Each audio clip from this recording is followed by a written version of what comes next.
What's up, everybody? It's Wyvern here. As I was doing some research for another video I was planning to drop tonight or sometime tomorrow, we got this huge news update from Pokemon Go, and I wanted to hop right on this and its relevancy to the Jungle Cup primarily. In this little foreword here, they say that they're pausing trainer battles when you switch Pokemon, which personally I love, because a lot of times, like, you've charged up a lot of energy, you're super low on health, but you want to choose which charge move to use until you see which opponent's Pokemon comes in. But then when they switch in, it zooms in on the Pokeball, and you're not able to see what Pokemon it is before they're able to feint you with fast attacks. This essentially removes that from the game and gives you a lot more strategy and choice. So I really like that, instead of having to make a split-second decision without all of the information. So personally, I see that as an improvement to battles. I can definitely see some people not liking that, but moving on to the next part, they said they're going to be updating charge attack gameplay. They haven't really addressed how yet, so I will tweet that out once that is available as well. Moving on to new attacks coming to Pokemon, Alolan Raichu can now learn Grass Knot. It could currently only learn Thunder Punch, Wild Charge, and Psychic.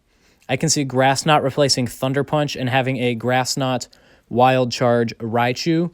This gives it more coverage against its primary weakness of Ground type, making Grass Knot super effective on that. So I think Alolan Raichu with Grass Knot is definitely a huge step up. Vileplume now learns Sludge Bomb. Vileplume was never really all that viable in PvP to begin with. Honestly, Gloom saw more gameplay. Sludge Bomb, I thought it had already, but I suppose not. It does give it same type attack bonus, so there's that. It might rise a little bit in the rankings, but not all that much. Hypno gets Fire Punch, Ice Punch, and Thunder Punch.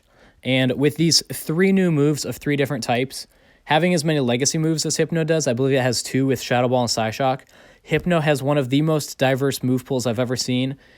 It's already a very tanky Pokemon. I think these three new moves included will make it very, very powerful if Psychic type is, well, not if it's ever allowed back. When it's allowed back, I think Hypno will be towards the top of any meta that it's allowed in.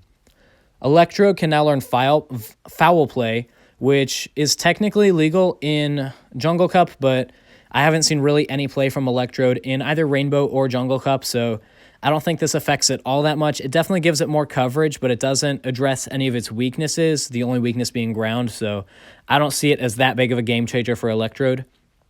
Aerodactyl can now learn Rock Throw.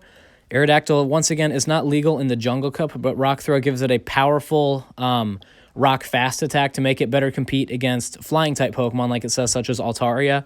And previously, I think Bite was the best attack on Aerodactyl, so it gives it a good fast attack that has good energy charge as well, and same type attack bonus. Moving on to Articuno, Zapdos, and Moltres. These Pokemon weren't seeing a ton of gameplay for not having diverse move pools, and these are all fixed right here. They all get Ancient Power, and then they each get a move of a new type. Ice Shard as a fast move on Articuno, Drill Peck as a fast move on Zapdos. It previously only had electric type charge attacks, so that could cause it to rise a little bit in the rankings for Jungle Cup for sure. It's still very expensive to get that second move, so probably won't see a ton of gameplay. And then Moltres gets Wing Attack as a fast move. Sceptile, which is a pretty popular off-meta pick in the Jungle Cup, gets Dragon Claw, which I can say right now will not affect the Jungle Cup at all. Dragon Claw is really only going to be good on Dragon-type Pokemon, and there are none of those in the Jungle Cup, whereas Leaf Blade and Aerial Ace are both very viable on Sceptile, and especially in the Jungle Cup meta, so while this might affect future Cups, I don't expect it to impact the Jungle Cup at all. Aggron learning Smackdown. If Steel or Rock type is allowed again, I can see it learning or taking on that Bastiodon role.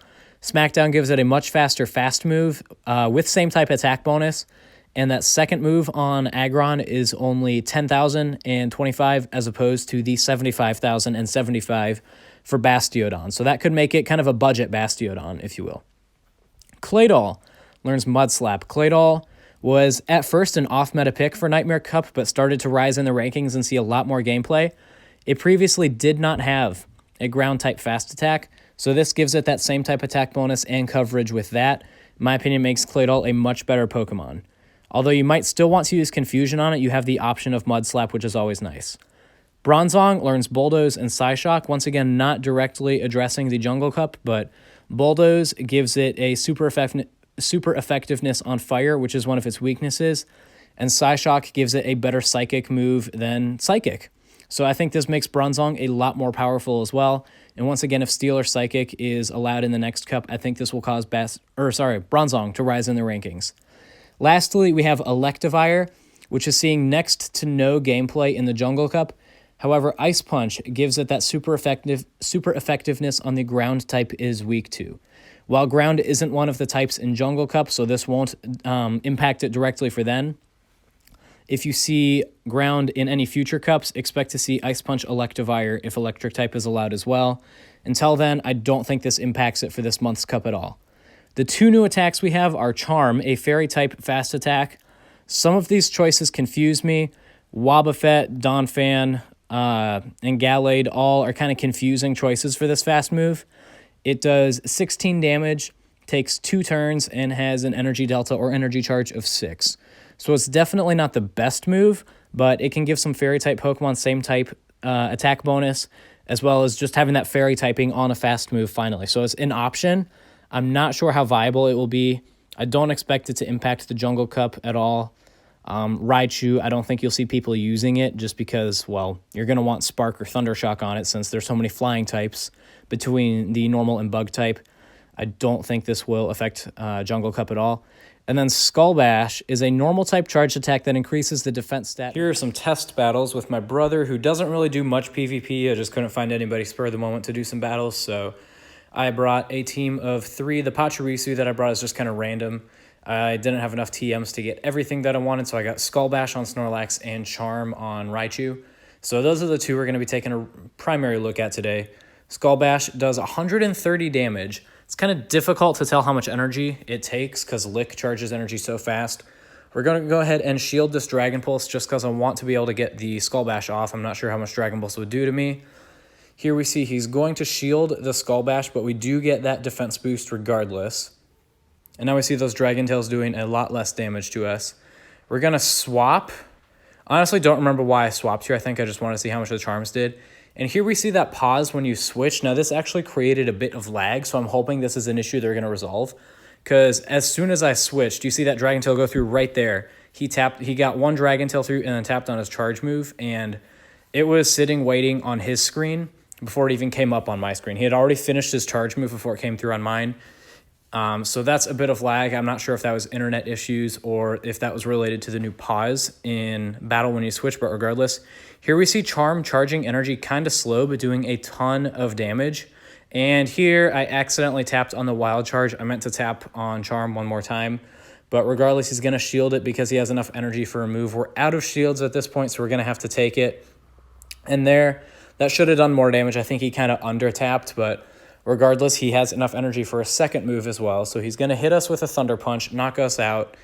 And then we come in with the Snorlax with the defense boost. We're able to finish off his Raichu.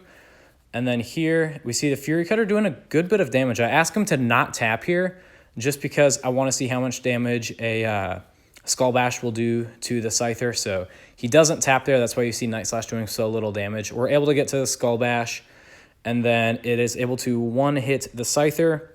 We come in and we finish out that Executor to take this match. So that's just a quick look at some of the new moves. But anyways, guys, that is going to wrap it up for today's video. I know this isn't super in-depth, but I just wanted to hop on this news as soon as it came out. So I tried to address the matchups for these Pokemon and how they'll affect the Jungle Cup or not. Thank you so much for checking out the video, guys. If you liked it, please be sure to like and subscribe. And until next time, guys, I'm Wyvern.